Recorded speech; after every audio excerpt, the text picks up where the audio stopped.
Hi guys, welcome back our channel. ആദ്യം തന്നെ ക്ഷമ ചോദിക്കുന്നു എല്ലാവരുടെ അടുത്തും. ഈ വീഡിയോ ചെയ്യാൻ ഇച്ചിരി ഡിലേ ആയിപ്പോയി, റംസാനൊക്കെ ആയതുകൊണ്ട്. ഓക്കെ, അപ്പം നമ്മൾ ഇന്ന് ഉണ്ടാക്കാൻ പോകുന്നത് മാങ്ങ ഹലുവയാണ്. അതിനാവശ്യമായ സാധനം ഒരു മാങ്ങ ഏകദേശം വലുപ്പത്തിൽ, ഒരു 1/4 കിലോ രൂപത്തിൽ, പഞ്ചസാര, പിന്നെ മൈദ വെള്ളത്തിലിട്ട് പിഴിഞ്ഞെടുത്തത്, നെയ്യ്, ഒരു ചെറുനാരങ്ങ.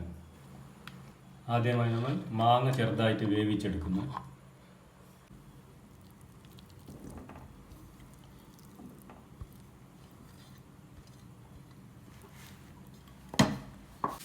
മാങ്ങ അടുപ്പത്ത് വെച്ചിട്ടുണ്ട്. ഇതിലേക്ക് വേവാൻ ആവശ്യമായ ഇച്ചിരി വെള്ളം ഒഴിച്ച് കൊടുക്കുക.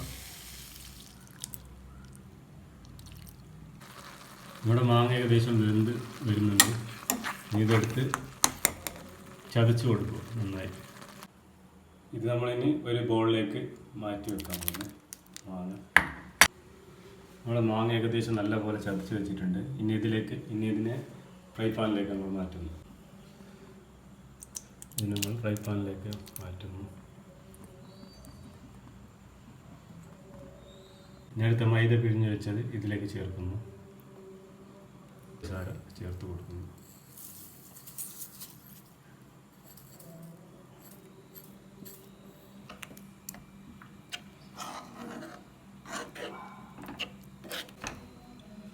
നമ്മുടെ ഹലുവ ഏകദേശം കുറുകി വന്നിട്ടുണ്ട്. ഇപ്പം നെയ്യ് ഒഴിച്ച് കൊടുക്കുക.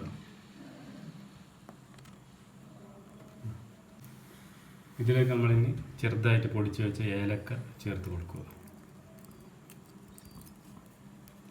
ഇതിലേക്ക് നമ്മൾ ചെറുതായിട്ട് നാരങ്ങ നീര് ചേർത്ത് കൊടുക്കുക, ലേശം. ഇതിലേക്ക് നമ്മളിനി ഉണക്കമുന്തിരി ചേർത്ത് കൊടുക്കുന്നു, കിസ്മിസ്. നമ്മുടെ ഹലുവ ഏകദേശം പാകമായിട്ട് വന്നിട്ടുണ്ട്. ഇതിനെ മാറ്റി നമ്മൾ ഒരു പരന്ന പ്ലേറ്റിലേക്ക് മാറ്റാൻ പോകും. നമ്മൾ പ്ലേറ്റിലേക്ക് മാറ്റാൻ പോകുന്ന നമ്മുടെ ഹലുവ ഏകദേശം റെഡി ആയിട്ടുണ്ട്. നമ്മുടെ ഹലുവ റെഡി ആയിട്ടുണ്ട്. പിന്നെ ഇതിനെ തണുക്കാൻ വേണ്ടിയിട്ട് ഫ്രിഡ്ജിൽ വെക്കുക. ഫ്രിഡ്ജിൽ വെച്ചാൽ നല്ല ടേസ്റ്റ് ആയിരിക്കും കഴിക്കാൻ. അല്ലെങ്കിൽ ചൂടാറിയതിനു ശേഷം കഴിക്കുക. ഈ ചൂട് സമയത്ത് കഴിക്കാനുള്ള നല്ലൊരു വിഭവമാണ്, ടേസ്റ്റിയാണ്. ട്രൈ ചെയ്യുക. നിങ്ങളുടെ വീഡിയോ ഇഷ്ടമായ ലൈക്ക് ചെയ്യുക, സബ്സ്ക്രൈബ് ചെയ്യുക. Okay, thank you.